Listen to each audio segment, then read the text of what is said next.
Hi guys, இந்த வீடியோவில் பார்த்தீங்கன்னா உங்களுடைய ரெஸ்யூம் ஒரு பிடிஎஃப் ரெஸ்யூம் கேன்வான்ற சாஃப்ட்வேரை பயன்படுத்தி எப்படி ஆன்லைனில் எடிட் பண்ணுறதுன்னு தான் சொல்ல போகிறோம்.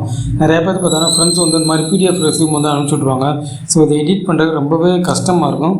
ஸோ இந்த வீடியோவில் இந்த ப்ராப்ளத்தை ஓவர் கம் பண்ணுறக்காண்டி இந்த கேன்வான்ற சாஃப்ட்வேரை பயன்படுத்தி அந்த ரெஸ்யூம் எப்படி எடிட் பண்ணுறதா பார்க்க போகிறோம். ஜஸ்ட் உங்கள் டெஸ்க்டாப்பில் கேன்வான்றதை போட்டு உங்களுடைய மெயில் ஐடி யூஸ் பண்ணி லாகின் பண்ணி வச்சுக்கோங்க.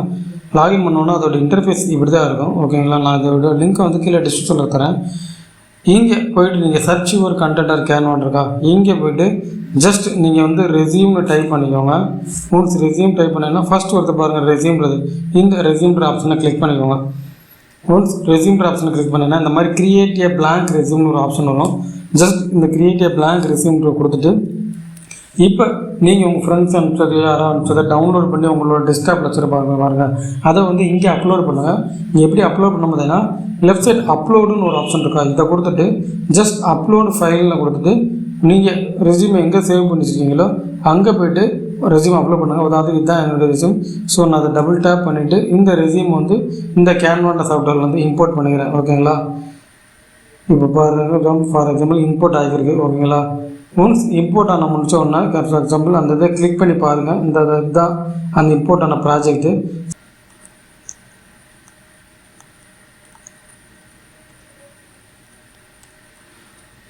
ஒன்ஸ் ப்ராஜெக்ட் இம்போர்ட் ஆனோன்னு அதை கிளிக் பண்ணிங்கன்னா ஆட்டோமேட்டிக்காக இங்கே அது வந்துடும். இங்கே போய்ட்டு நீங்கள் அந்த டீட்டெயில்ஸை மாற்றும் போது இங்கே உங்களோட ஃப்ரெண்டு பேர் இருக்கும். இங்கே போய்ட்டு உங்களுடைய நேம் கொடுக்குறது ப்ளஸ் இங்கே அவங்களோட ப்ரொஃபைல் பிக்சர் எடுத்துக்கிட்டு உங்கள் ப்ரொஃபைல் பிக்சரை மாற்றுறது. ஓகேங்களா, ஜஸ்ட் நான் பேர் எழுத்துறேன். இப்போ பார்த்தீங்கன்னா அவங்க ப்ரொஃபைல் பிக்சருக்கு இங்கே போய்ட்டு இதை கொடுத்துட்டு உங்களோட ப்ரொஃபைல் பிக்சரை கேன்வாவில் அப்லோட் பண்ணிடுங்க. உதாரணத்துக்கு இப்போ என்னுடைய ப்ரொஃபைல் பிக்சர் கேன்வாவில் நான் ஆல்ரெடி அப்லோட் பண்ணி வச்சுருக்கேன். ஸோ ஜஸ்ட் அதை எடுத்துகிட்டு அவங்க ப்ரொஃபைல் பிக்சர் போல் தான் என்னுடைய ப்ரொஃபைல் பிக்சர் இந்த இடத்துல மாற்றிடுறேன். சும்மா சாம்பிள்ஸ் உங்களுக்கு சொல்கிறக்காண்டி ஜஸ்ட்டு இழுத்து விட்டு இந்த இடத்துல ட்ராக் பண்ணிங்கன்னா போதும் உங்களோட ப்ரொஃபைல் பிக்சர் மாறிடும். இங்கே போய்ட்டு இந்த டீட்டெயில்ஸ் மாற்றி உங்களுக்கு தெரியுன்றக்காண்டி பெருசு பண்ணுறேன். ஜஸ்ட் இந்த அபவுட் டெக்ஸ்ட்டில் நிறையா டீட்டெயில் இருக்கா, இங்கே அவங்களோட டீட்டெயில் கொடுத்து உங்களோட டீட்டெயில் மாற்றிக்கோங்க. இன்கேஸ் உங்களுக்கு ரெஸ்யூம் சம்மரி எழுத தெரிலன்னு நினச்சேன்னா அதுக்கு பார்த்தீங்கன்னா ChatGPTன்ற ஒரு டூல் இருக்குது. இந்த டூலை பயன்படுத்தி நீங்கள் உங்களுக்கு என்ன மாதிரியான இது வேணுமோ அதை எடுத்து பண்ணுங்க. இந்த இடத்துல அபவுட் மீன்ற இடத்துல ஒரு ஆப்ஷன் இருக்குது.